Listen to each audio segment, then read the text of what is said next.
Buenos días familia, soy Marta del Castillo y esta mañana les voy a compartir una breve meditación sobre el Evangelio de Mateo 27. Este capítulo de Mateo se centra en la pasión de nuestro Señor Jesucristo hasta su sepultura. Se divide en varias partes, así vemos que Jesús es entregado a Pilatos, la desesperación y muerte de Judas, Jesús es interrogado por Pilatos, Barrabás es soltado y Jesús es sentenciado y llevado a ser crucificado. La muerte de Jesús y acontecimientos de la crucifixión, su sepultura y el sepulcro es asegurado. En la primera parte vemos que los hombres malvados como Judas ven poco las consecuencias de sus crímenes cuando los cometen, pero deben responder por todos ellos. De la manera más evidente, Judas reconoció ante los jefes de los sacerdotes que había pecado y traicionado a un inocente. Esta era una característica de la manera de ser de Jesús. Pero los gobernantes estaban endurecidos. Arrojando el dinero, Judas se fue y se ahorcó, no pudiendo soportar el terror de la ira divina y la angustia de la desesperación. No cabe duda que la muerte de Jesús fue anterior a la de nuestro Señor Jesucristo, pero ¿acaso no les importaba que hubieran tenido sed de sangre y que hubieran contratado a Judas para que lo traicionara? Así se burlan los necios del pecado, así muchos se burlan de Jesús crucificado. Muchos aplican este pasaje de la compra del terreno con el dinero que Judas trajo para significar el favor que la sangre de Cristo pretende hacer a los extranjeros y a los pecadores de las naciones. Judas fue muy lejos hacia el arrepentimiento, pero no hacia la salvación. Se confesó, pero no ante Dios. Luego, más adelante, cuando Pilato interrogó a Jesús, no tiene ninguna malicia contra él. Pilato le instó a exculparse y se esforzó por conseguir su liberación. El mensaje de su esposa fue una advertencia. Dios tiene muchas maneras de poner en jaque a los pecadores en sus actividades pecaminosas, y es una gran misericordia contar con esas advertencias de Dios, a través de los fieles amigos y de nuestra propia conciencia. Oh, no hagas esta cosa abominable que el Señor odia. Es lo que podemos oír para que se nos dice cuando estamos entrando en la tentación. Jesús, al ser rechazado por los sacerdotes, el pueblo eligió a Barrabás para ser liberado. Las multitudes que eligen al mundo en vez de a Dios como su gobernante eligen así sus propios engaños. Los judíos estaban tan empeñados en la muerte de Jesús que Pilato pensó que sería peligroso negarse. Y esta lucha muestra el poder de la conciencia, incluso en los peores hombres. Sin embargo, todo fue ordenado de tal manera que se hizo evidente que Cristo no sufrió por ninguna culpa suya, sino por los pecados de su pueblo. Pilato esperaba liberarse de la culpa de la sangre inocente de un justo, lavándose las manos, a quien por su cargo estaba obligado a proteger. La maldición de los judíos sobre sí mismos ha sido terriblemente respondida en los sufrimientos de su nación. Nadie podía cargar con el pecado de los demás, excepto aquel que no tenía ningún pecado propio por el que responder. ¿No se prefirió a Barrabás antes que a Jesús? Cuando los pecadores rechazan la salvación para conservar sus pecados, que roban a Dios su gloria y asesinan sus almas, la sangre de Cristo está ahora sobre nosotros, para bien, por misericordia y para el rechazo de los judíos. Cristo sufrió toda la miseria y la vergüenza que aquí vemos para poder comprar para nosotros la vida eterna, el gozo y la gloria. Cristo fue llevado como un cordero al matadero, como un sacrificio al altar.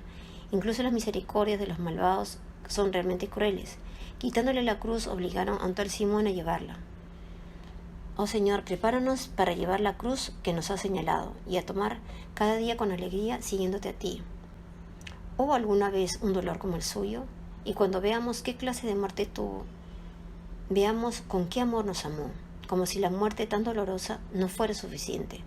Añadieron a su amargura varias formas de maltrato de lo más cruel. Fueron crucificados con Jesús al mismo tiempo dos ladrones. Al morir fue contado entre los transgresores, para que nosotros al morir seamos contados entre los santos. Las burlas y las mofas que recibió se registran aquí. Los enemigos de Cristo se esfuerzan por hacer creer a los demás lo que la religión y el pueblo de Dios, que ellos mismos saben que es falso.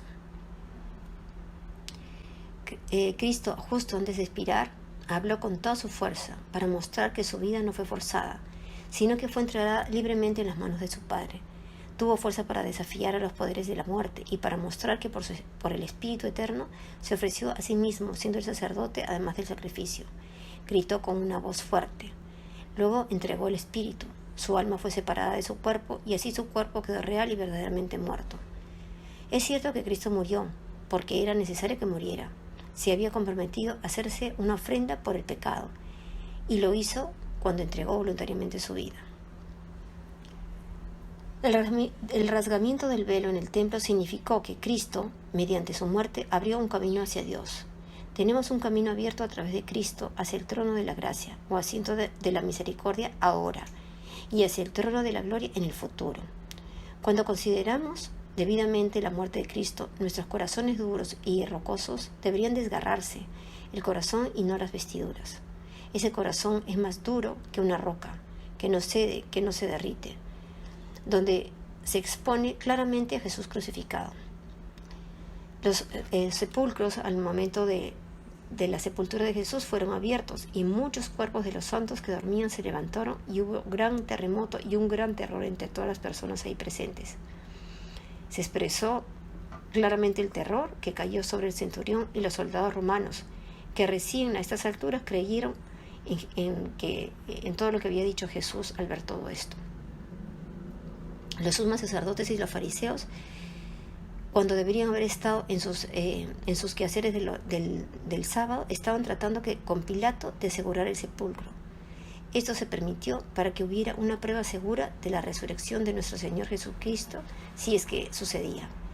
Pilato les dijo que podían asegurar el sepulcro con el mayor cuidado posible. Sellaron la piedra y pusieron una guardia, y se dieron por satisfechos de haber tomado todo el cuidado necesario contra los pobres discípulos que pensaban que iban a robar el cuerpo. Lo que se vio más adelante que fue en vano, porque se cumpliría lo que Jesús profetizó sobre su resurrección. Ningún poder del hombre está sobre el poder de Dios, por más que se ponga la roca más grande para impedir los designios de Dios. Justo esta meditación coincidió con los días de la Semana Santa. Reflexionemos, familia, ¿qué significado tiene la cruz en nosotros? Es el gran amor de nuestro querido Dios Padre, que nos mandó a su único Hijo para que pagara por todos nuestros pecados y pudiéramos ser libres del pecado de Adán y Eva. Podamos ser hijos de Dios y ser salvos para ganar la vida eterna. No hay muestra más grande del amor de Dios que haya hecho por nosotros. Estos días examinemos nuestros corazones, cómo están con respecto a nuestra relación con Dios y si estamos llevando una vida como verdaderos hijos, que buscamos su presencia todos los días y dirección para nuestra vida. Bendiciones, familia.